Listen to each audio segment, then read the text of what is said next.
Does anyone have a struggle like mine? When I buy something for one person, for one child, and I don't buy for the two, it becomes an issue.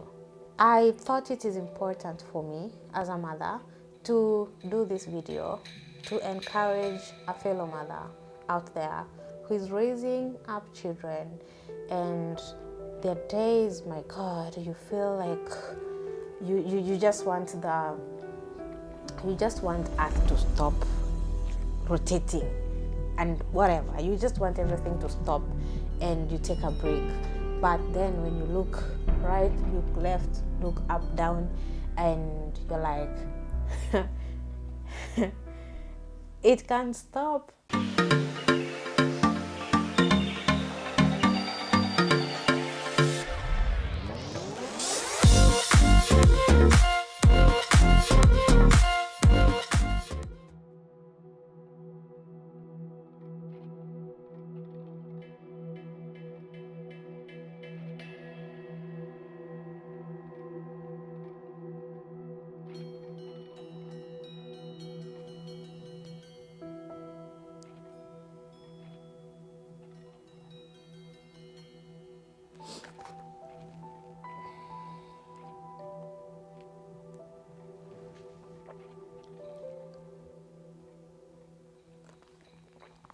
Oh, hi.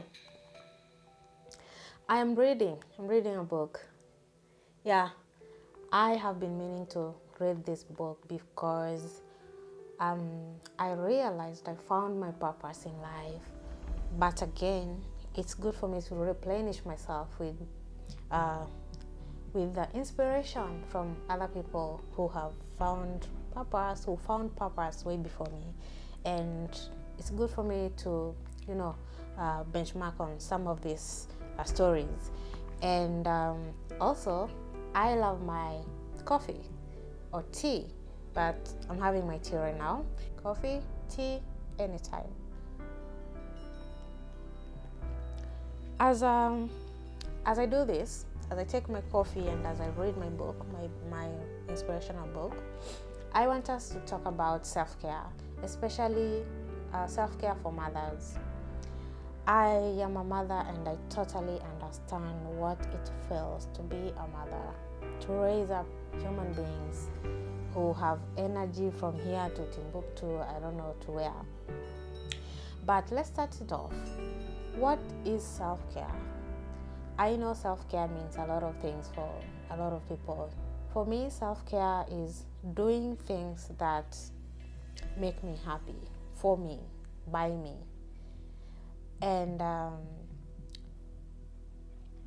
it is not until recently, I think a year ago, when I started practicing self-care, because I was feeling so overwhelmed by care for children, care for my sick sister, care for relatives, care for people, care for everyone.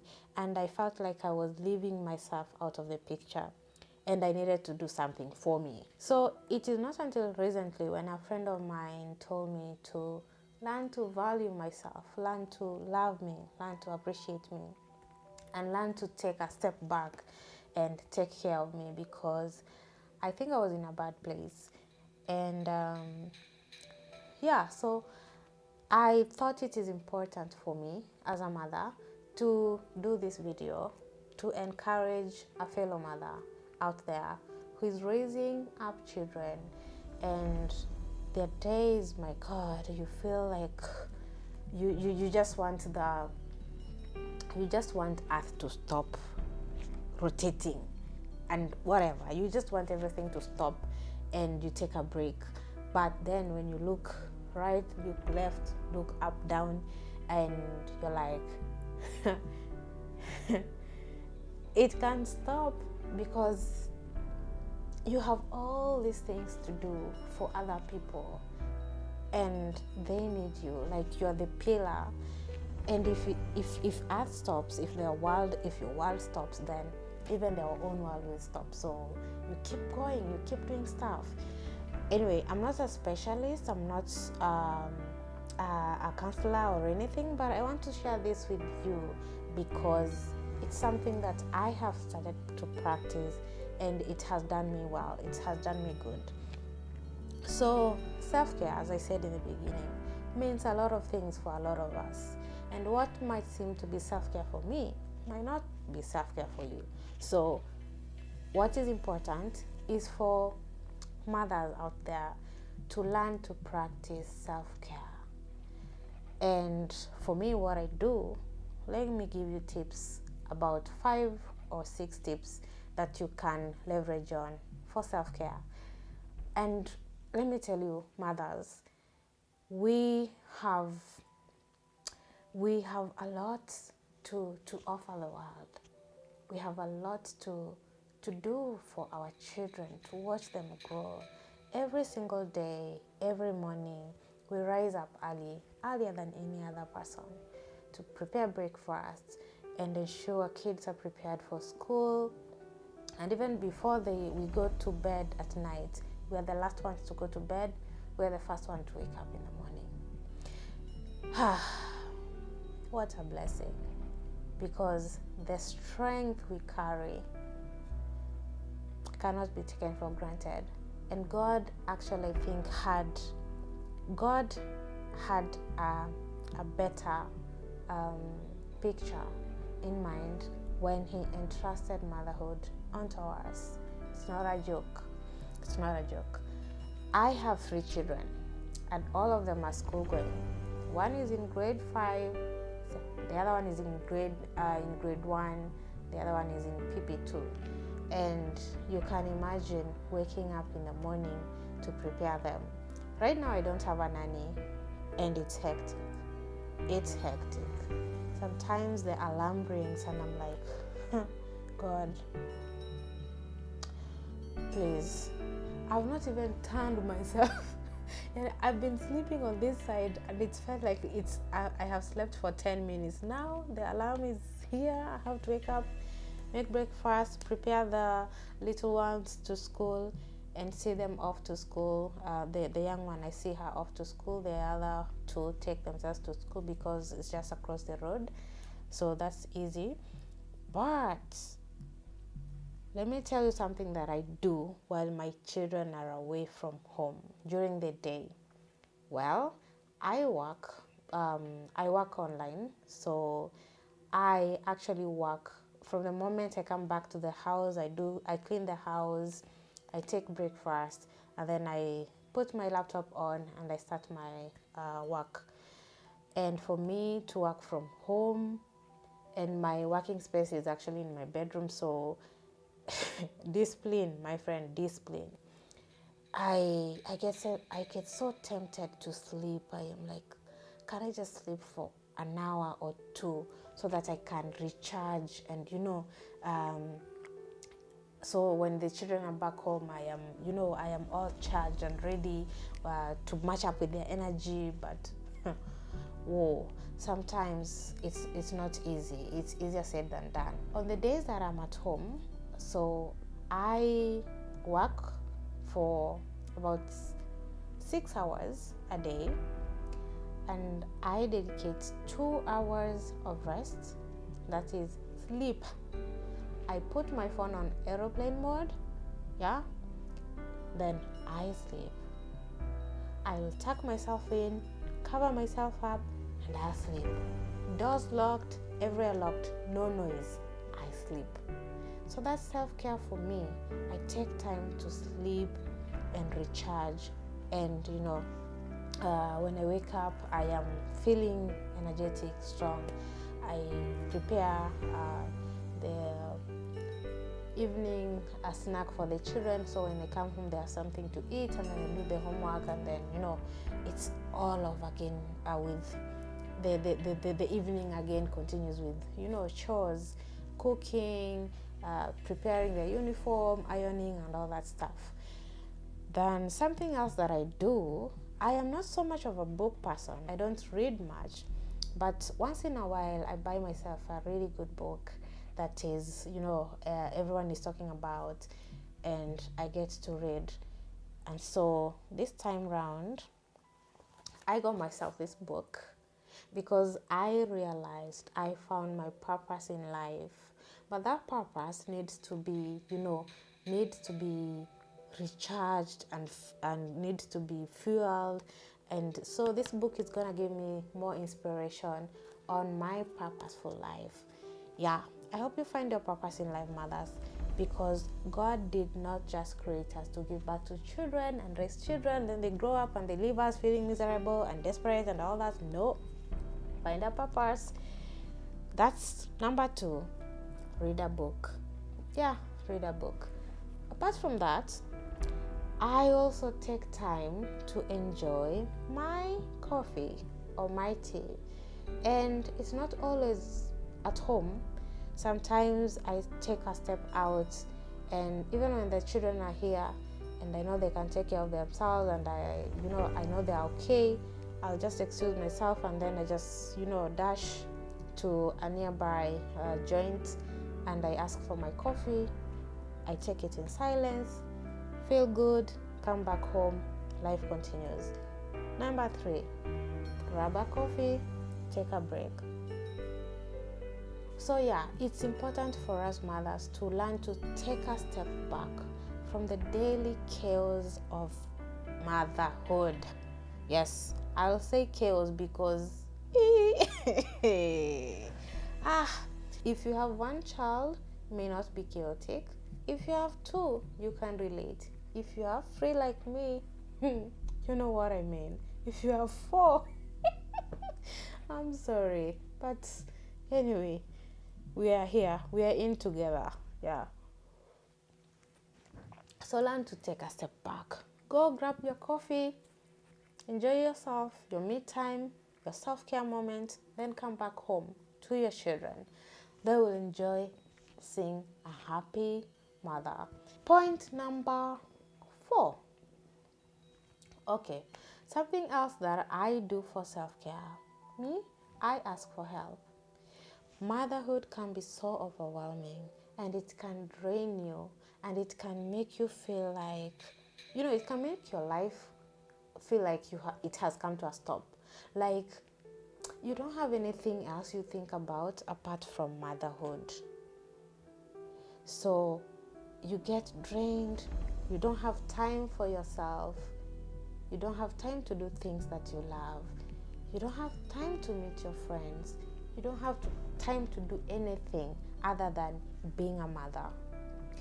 And so, because there is no time really for you to do those things, so how can you do them? You can only get to do them if you ask for help. Asking for help means requesting a close friend or your spouse or your family, your parents, your siblings, your kids' aunties or uncles to, step in and, help you with the children. So for me, I have very, very amazing people in my circle. I have amazing friends in my circle. Friends who have held my hand from the time that I got my children to this day. And my friends, I love you. I appreciate you. I adore you. I cherish you. And I pray for you. Because were it not for your yes, you're every time I reach out to my friends to step in for me with the children, they understand. They don't question or anything. Okay, like where are you going? What are you up to? Nah. I tell them I just want my me time. I just want to be alone. So my friends will choose to take their children and they'll stay with them for a day or 2 or 3, and then I'm left alone doing the things that I love to do without anybody disturbing me or nagging me. Mommy, oh, mommy, mommy, mommy, this one has done, mommy, that one has done, mommy, I want, mommy, let's go, mommy, let's do this. My me time. So my friends, the ones who come through for me in this, just know that I value you. And thank you for allowing me that space and that leverage to be able to to hold my hand in that aspect, and I'm able to have some time for myself. Thank you for your help. Thank you. Thank you. Yeah, thank you, big time. So when I spend time alone, I'm able to think and have a clear picture or vision board of what I want to do with these little ones. So what are we gonna do next week, or next term is up around the corner? How are we gonna handle this?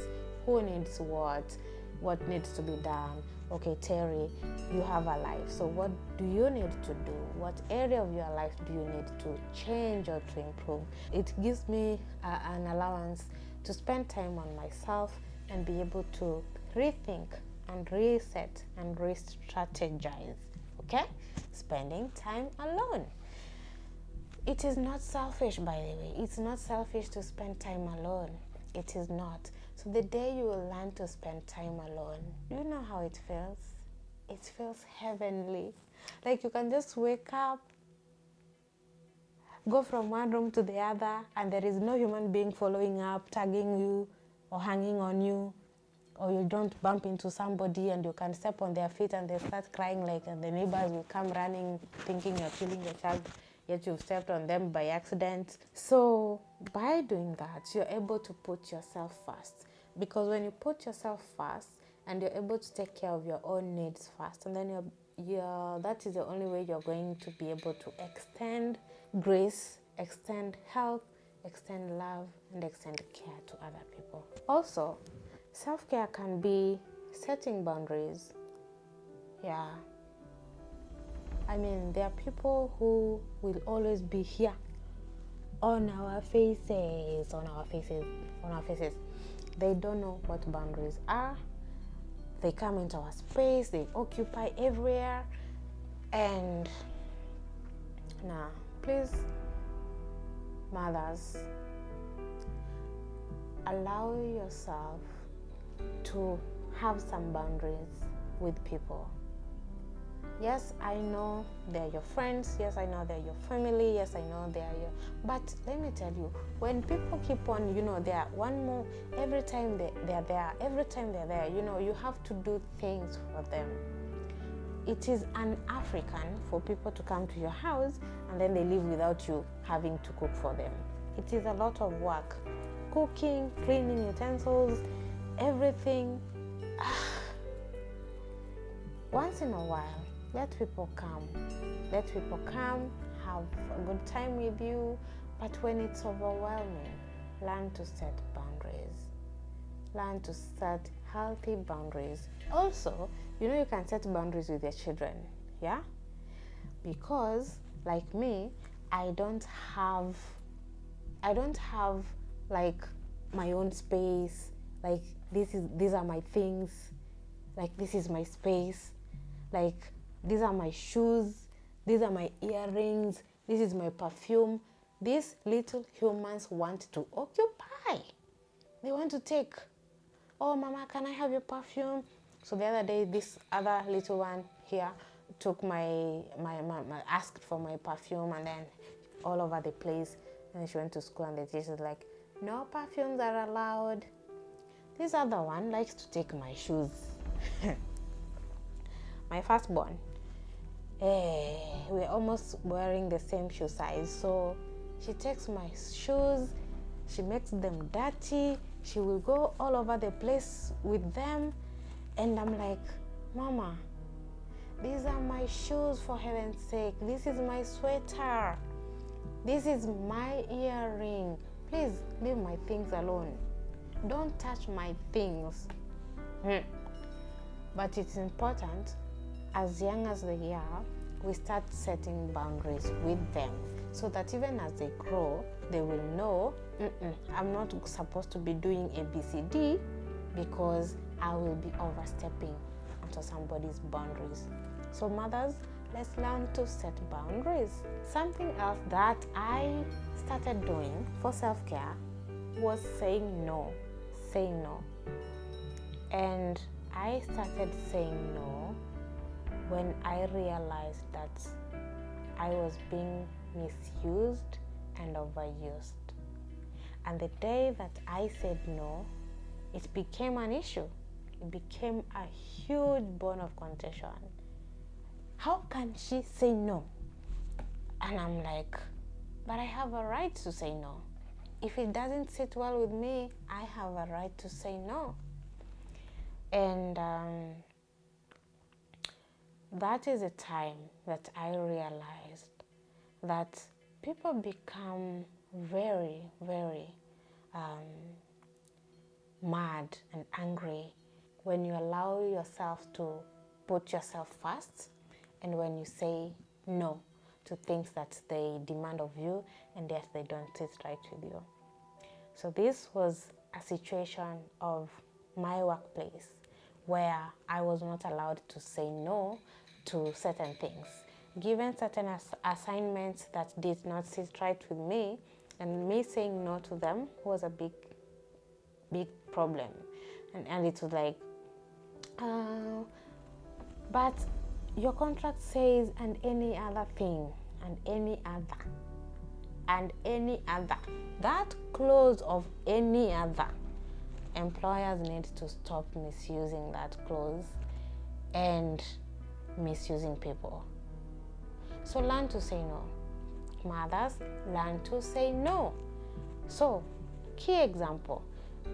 We are coming from church, we are going through town, take a bus, come back home. So when we get to town, I was buying some, jacket for my boy because he doesn't have enough warm clothes. So I saw a really nice jacket and I was trying to buy for him.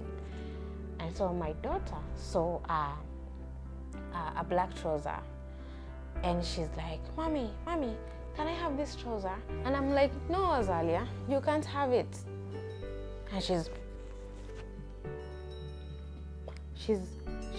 so furious, she's so mad, and you can see the fury on her face, you can see the way she's annoyed and disappointed. And she's like, but Mommy, you promised me you're gonna buy me another trouser. And I said, yeah, but not today. Right now, I am only buying for your brother a jacket. And you know very well, and you've seen it, that he doesn't have enough jackets. So she got mad, she became teary, started crying. She's so emotional, this one. Oh, my daughter, Azalia, is a very emotional child. And that is me. That is me.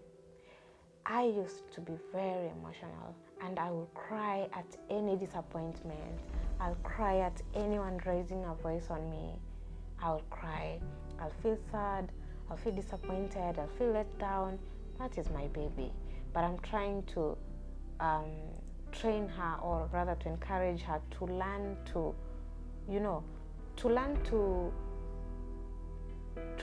take things positively and stop being so emotional about everything. If I didn't say no to Azalia, and I had not budgeted for this trouser that she wanted, and it is not an emergency, and it's not like she's walking naked, she has enough clothes. I mean, yeah. Does anyone have a struggle like mine? When I buy something for one person, for one child, and I don't buy for the two, it becomes an issue. When I buy things for everyone, but because based on the need of each child, you find that sometimes you have to buy more for this person this time, next time you buy more for this other person. It can't be equal all the time. It becomes an issue. So this person will look, okay, the little one has that character. She will look at what I have bought for the brother. She will look at what I have bought for her sister. She will look at what I have bought for her. And she's like, okay. So Alban and Azalia, you have bought them A, B, C, D, E. And then me, you have bought me A, B, C. It becomes an issue. But let's learn to say no to our children, because they can't have everything they want in this world. Nah. Then also mothers, learning to forgive ourselves. Learning to forgive ourselves. I don't know how many times I have sat down and beat myself up with how much of a terrible mother I am, with how much of a failure of a mother I am, with how much of a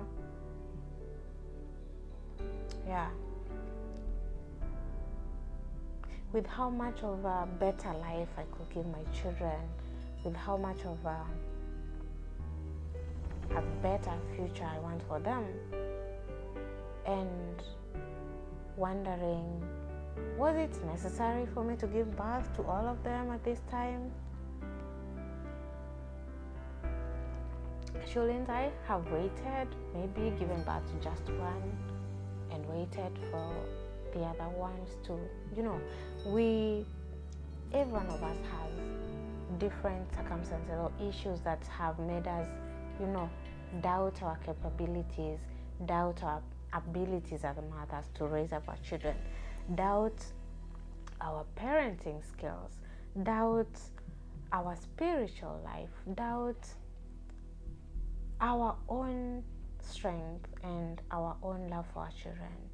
And we need to forgive ourselves.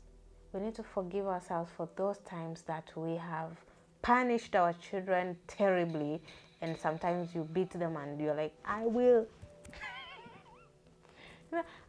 beat you and throw you out of the window, and I don't know where you're going to pick yourself or fall, and I don't know who is going to pick you wherever you fall, but I will punish you terribly because you have become something else. Okay, call me a bad mother if you want to, but children need to be disciplined. But children need to be brought up in the right way. And if a child is rowdy and all that stuff, they need to be straightened. Anyway, it doesn't always have to be by beating. It doesn't always to be that way. But train up a child in the way they should go. Yeah.